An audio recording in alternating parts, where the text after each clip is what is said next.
Hello everyone, आज मैं revision कर रही हूँ इलेक्ट्रोकेमिस्ट्री। तो कंडक्टेंस जो होता है ये 1/r होता है एंड कंडक्टेंस को डिनोट करते हैं जी से। कंडक्टेंस का यूनिट होता है साइमन, मतलब कि 1/ओम को बोलते हैं साइमन।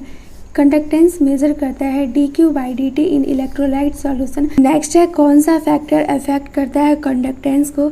तो कंडक्टेंस जो होता है ये डायरेक्टली प्रोपोर्शनल होता है नंबर्स ऑफ आयंस, मतलब कि नंबर्स ऑफ आयन इंक्रीज करेगा तो कंडक्टेंस भी इंक्रीज करेगा।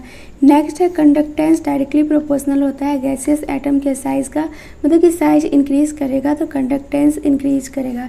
नेक्स्ट है कंडक्टेंस जो होता है वो इन्वर्सली प्रोपोर्शनल चार्ज का होता है, चार्ज इंक्रीज करेगा तो कंडक्टेंस डिक्रीज करेगा। एंड ऑप्शन में दोनों दिया गया है तो मेजर इसको मानेंगे, मतलब कि थर्ड वाला का प्रायोरिटी ज़्यादा होगा सेकेंड वाला से। कंडक्टेंस जो होगा वो स्ट्रॉन्ग इलेक्ट्रोलाइट का ज़्यादा होगा कंपेयर टू वीक इलेक्ट्रोलाइट का। एसिडिक स्ट्रेंथ फॉर्मिक एसिड का ज़्यादा होता है, फिर होता है एरोमेटिक एसिड का, फिर होता है एलिफेटिक एसिड का।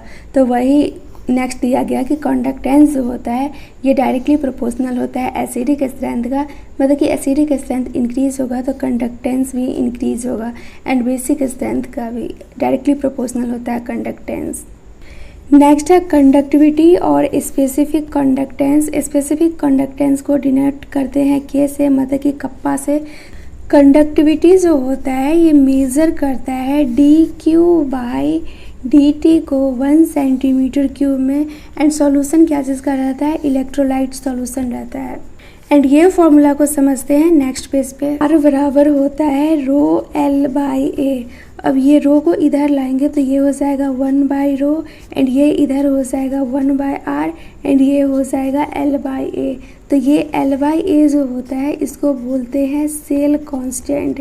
एंड ये 1/r जो हो गया इसको बोलते हैं कंडक्टेंस, जिसको कि डिनोट करते हैं जी से। एंड ये 1/ρ हो गया इसको बोलते हैं कप्पा। कप्पा जो होता है ये हो गया 1/ρ। कप्पा का अगर यूनिट लिखेंगे तो 1/ρ अभी देखे हैं 1/r इंटू l/a है, तो 1/r का यूनिट होता है ओम, तो यहाँ पे ओम लिखेंगे। एंड इसका लिखेंगे सेंटीमीटर एंड एरिया को लिखेंगे सेंटीमीटर स्क्वायर, तो इससे ये कट जाएगा। तो 1/ρ मतलब कि कप्पा का वैल्यू आएगा ohm inverse centimetre inverse. And ohm inverse को बोला जाता है साइमन, तो इसका यूनिट हो जाएगा साइमन सेंटीमीटर इनवर्स। याद रखना कप्पा को ही बोलते हैं conductivity and specific conductance. Next है मोलर कंडक्टेंस, जिसको कि डिनोट करते हैं लैम्डा एम से। ये मेजर करता है dq/dt इन इलेक्ट्रोलाइट सॉल्यूशन। लैम्डा एम जो होता है ये k इंटू 1000/m होता है। एंड ये जो k है इसको कप्पा बोलते हैं, क्योंकि क्वेश्चन वगैरह में देखना लिखा रहेगा साइमन सेंटीमीटर इनवर्स या ohm inverse and centimetre inverse. And molar conductance का यूनिट देखिए तो इसका यूनिट हो जाएगा Simon centimetre square and mole inverse, तो इसका यूनिट भी याद रखना, क्वेश्चन सॉल्व करने में आसानी होगा। नेक्स्ट है इक्विवेलेंट कंडक्टेंस, जिसको कि डिनोट करते हैं लैम्डा ई से। ये मेजर करता है dq/dt in electrolyte solution.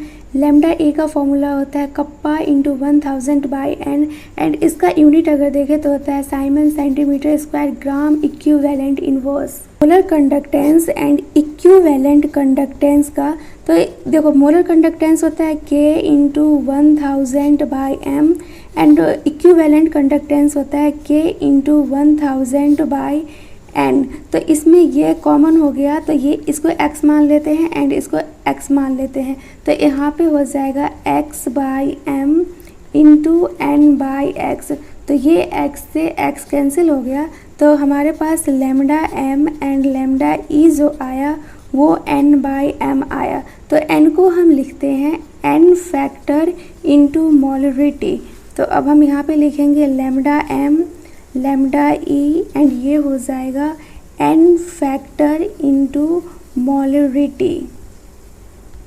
And नीचे में दिया ही गया है मोलरिटी, तो ये मोलरिटी से मोलरिटी कैंसिल हो जाएगा, तो लैम्डा m/लैम्डा e जो आ जाएगा वो n फैक्टर हो जाएगा। तो अब ये दोनों के बीच में रिलेशन लिखे तो लैम्डा m मतलब कि molar conductance is equal to हो जाएगा equivalent conductance into n factor. अगर हम n फैक्टर का बात करें तो एग्जांपल में लेते हैं Al2SO4 3, तो यहाँ पे n फैक्टर हो जाएगा 6 क्योंकि SO4 पे -2 चार्ज होता है एंड यहाँ पे ब्रैकेट में 3 है, तो 3 × 2 6 हो गया, तो 6 n फैक्टर हो गया। वही NaCl का बात करें तो इधर पॉजिटिव होगा एंड इधर निगेटिव होगा, तो कोई एक चार्ज ले लेंगे, कैटायन लेंगे या फिर एनायन लेंगे, तो यहाँ पे 1 हो गया, तो ये हो गया n फैक्टर। एंड फिर बात करते हैं Na2SO4 का, तो यहाँ पे जो n फैक्टर होगा ये 2 हो जाएगा क्योंकि SO4 पे कितना चार्ज है -2 है, तो यहाँ पे 2 हो जाएगा। मतलब कि सिंपल याद रखना, कैटायन एंड एनायन में से कोई एक ही लेंगे n फैक्टर के लिए। नेक्स्ट है इफेक्ट ऑफ डाइल्यूशन, मतलब कि conductance, kappa, molar conductance and equivalent conductance पे क्या इफेक्ट पड़ेगा डाइल्यूशन करने से। तो डाइल्यूशन का सिंपल मीनिंग होता है कि हम एडिशन कर रहे हैं वाटर का एंड वाटर होता है सॉल्वेंट। अगर हमें पता है मोलरिटी जो होता है ये n/v होता है, मतलब कि वॉल्यूम इंक्रीज करेंगे तो मोलरिटी डिक्रीज करेगा एंड मोलरिटी होता क्या है कंसंट्रेशन, तो वही दिया गया है कि कंसंट्रेशन डिक्रीज करेगा जब हम वॉल्यूम इंक्रीज करेंगे। एंड मोलर कंडक्टेंस का फॉर्मूला होता है K × 1000/m, तो मतलब कि यहाँ पे कंसंट्रेशन डिक्रीज होगा तो मोलर कंडक्टेंस इंक्रीज होगा। सिमिलर इक्विवेलेंट कंडक्टेंस में भी नॉर्मलिटी डिक्रीज होगा तो इक्विवेलेंट कंडक्टेंस इंक्रीज होगा। एंड डिग्री ऑफ डिसोसिएशन जो होता है इसका फॉर्मूला होता है √Ka/c, तो ये जो होता है ये कंसंट्रेशन होता है, तो यहाँ पे कंसंट्रेशन डिक्रीज करेगा तो डिग्री ऑफ डिसोसिएशन इंक्रीज करेगा। जब डिग्री ऑफ डिसोसिएशन इंक्रीज करेगा तो नंबर ऑफ आयंस भी इंक्रीज करेगा and numbers of ions increase करेगा तो कंडक्टेंस भी इंक्रीज करेगा। तो conductance, molar conductance, equivalent conductance पे इफेक्ट देख लिए। अब बच गया कप्पा पे क्या इफेक्ट पड़ेगा। तो कप्पा को बोलते हैं कंडक्टिविटी। कंडक्टिविटी जो होता है ये डिक्रीज कर जाता है डाइल्यूशन करने पे। मतलब कि कंडक्टिविटी के लिए सिंपल याद रखना कि इसमें हम पर सेंटीमीटर क्यूब का बात करते हैं। देखो कंडक्टिविटी को डिनोट करते हैं K से, मतलब कि कप्पा। ये कोई कंटेनर लेते हैं एंड यहाँ पे पहले आयन था Na+Cl- Na+Cl-, मतलब कि इतना ही जगह में पहले 2 आयन था।